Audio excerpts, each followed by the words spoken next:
Good evening, my friends.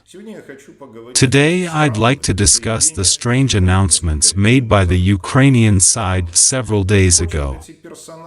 By all means, nobody can be surprised by strange announcements made by those figures, as they never make announcements of any other nature. Every time when listening to those announcements, I automatically ask myself whether they are caused by overuse of cocaine or mixing drugs with alcohol.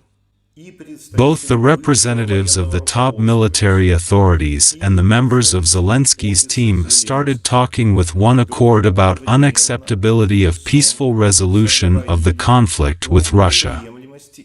Almost simultaneously, such announcements were made by Alexei Danilov, Secretary of the National Security and Defense Council, NSDC, Kirilo Budanov, the Chief of Ukraine's Defense Intelligence, as well as by Alexei Arestovich, Ukrainian presidential advisor, who provided comments for Danilov's announcement.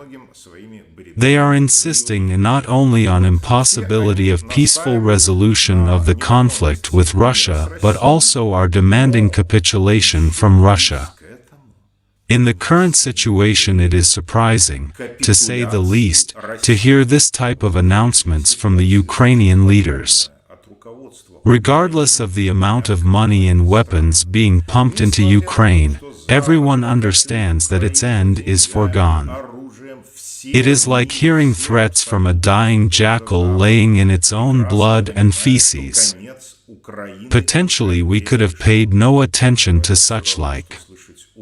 We could have associated this to the result of drug consumption, for example.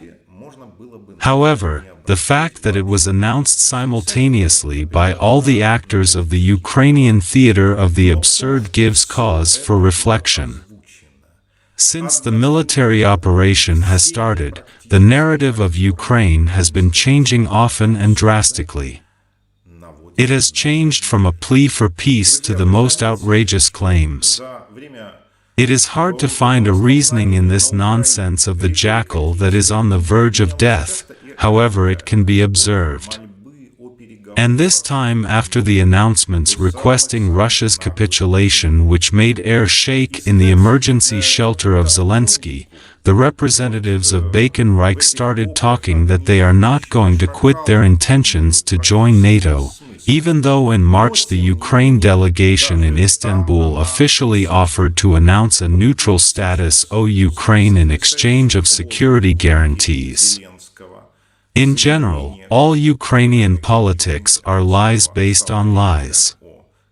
So, what caused the dying jackal screech about capitulation? The message can be easily explained. The West has already declared that they are ready to fight to the last Ukrainian. That was just an initial message. And now the West let us know that it had signed the final verdict to Ukraine and its people, who are considered by the West to be no more than a biomass. All talks about democracy and freedom of speech and other liberal jabbering have suddenly disappeared somewhere. Only satanic hatred towards Russia is left. And the West makes it clear that it is not going to stop. It is ready to fight to the last Ukrainian, Moldavian, Polish, Latvian, Lithuanian or Estonian. And if necessary, Washington and London are ready, without thinking twice, to throw all Scandinavia into slaughter. Well, the whole world, if needed, will be thrown there, to achieve their intended objective, which is to destroy Russia. Even at the price of destroying the whole planet. Who is trying to benefit from this slaughter? It is quite clear. Those who have initiated it, Washington, London, and their lapdogs.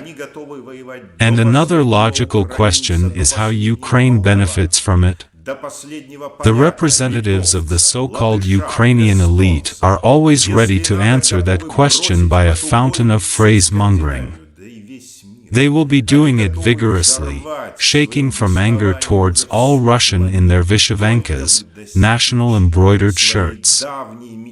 And the key word in their phrase-mongering will be freedom. Firstly, freedom from who and what? Secondly, isn't the cost of freedom too high? And is the cost of freedom a colonization of Ukraine by the West? Strange, isn't it? Freedom in return for colonization. Lavrov gave a clear definition to that. On the top of that, all those warblers singing about freedom who are the representatives of that so-called elite are not representatives of Ukrainian nation.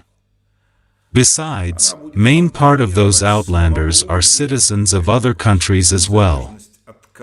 I believe all Ukrainians should think carefully about that and draw conclusions. And based on conclusions, take proper actions for which you will not feel ashamed in front of future generations. Friend, thank you for your attention. Yours, Yuri UVAROV. Wishing you all the best. I will see you soon for more honest discussion as usual.